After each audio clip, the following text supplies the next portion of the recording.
जज साहब अपनी ही माँ को आश्रम में छोड़ आए। आश्रम में माँ पर नजर रख सके इसलिए उधर के चौकीदार से दोस्ती कर ली थी और कुछ पैसे दे दिए थे।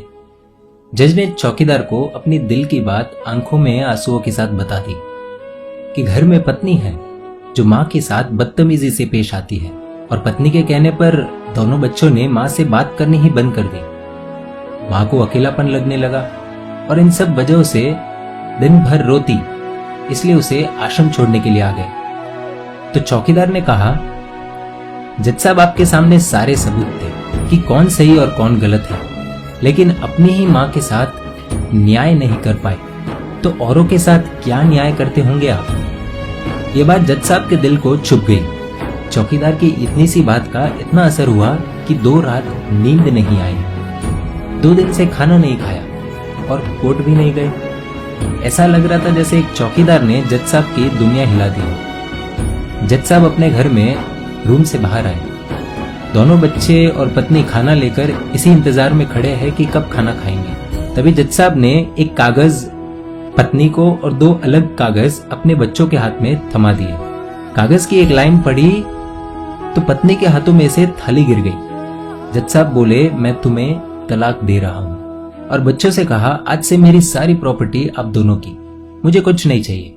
बच्चों ने उन्हें जबरदस्ती कुर्सी पर बिठाया, हाथ जोड़कर पैरों में गिरकर इन सबका कारण पूछा। आंखों में आंसुओं के सैलाब के साथ जज साहब बोले कि मैं मेरी 65 वर्ष की माँ को आश्रम छोड़ के आया हूँ, अनजान लोगों के भरोसे छोड़ के आया हूँ, और आप सब कारण पूछ रहे हैं। हम लोगों को शर्म आनी चाहिए। रोज मेरे कोर्ट से आने के बाद माँ रोती थी कि बेटा प्लीज मुझे ओल्ड एज होम में शिफ्ट कर दो। आप में से किसी ने भी माँ से सीधे मुंह बात नहीं की और ये भी भूल गए कि जिस जज को आज पूरा शहर सलाम करता है, उसी जज को बनाने में उस माँ का कितना बड़ा रोल है। कभी दूसरों के घरों में काम करने जाती तब भी मुझे अकेला ना छोड़ती।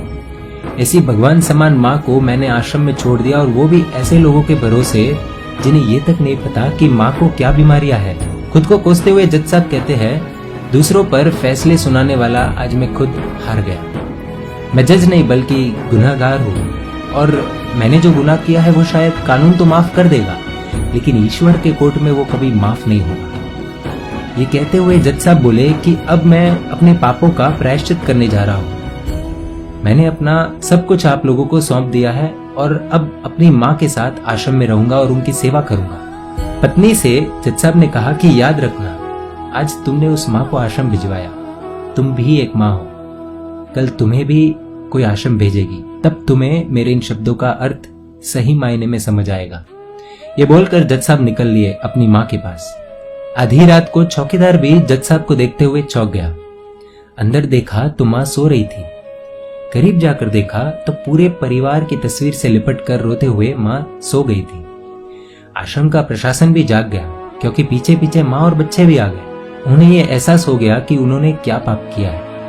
तभी आश्रम की एक कर्मचारी बोली, हम इन्हें आपको नहीं सौंप सकते, क्या पता कल आप इन्हें मार दो तो। ये सुनते ही जज साहब की पत्नी को दिल में बहुत दर्द हुआ।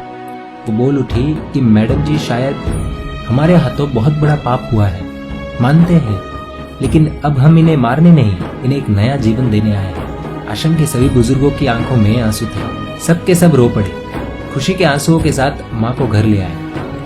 लेकिन वही आश्रम में अनेक आंखें ऐसी थी जो किसी न किसी का इंतजार कर रही थी। दोस्तों, इस कहानी का उद्देश्य तो आप सब समझ गए होंगे, इसलिए शेयर कीजिए और हर घर तक इस कहानी को पहुंचाइए, क्योंकि माँ तो माँ होती है। सब होगा तुम्हारे पास पर सुकून नहीं होगा।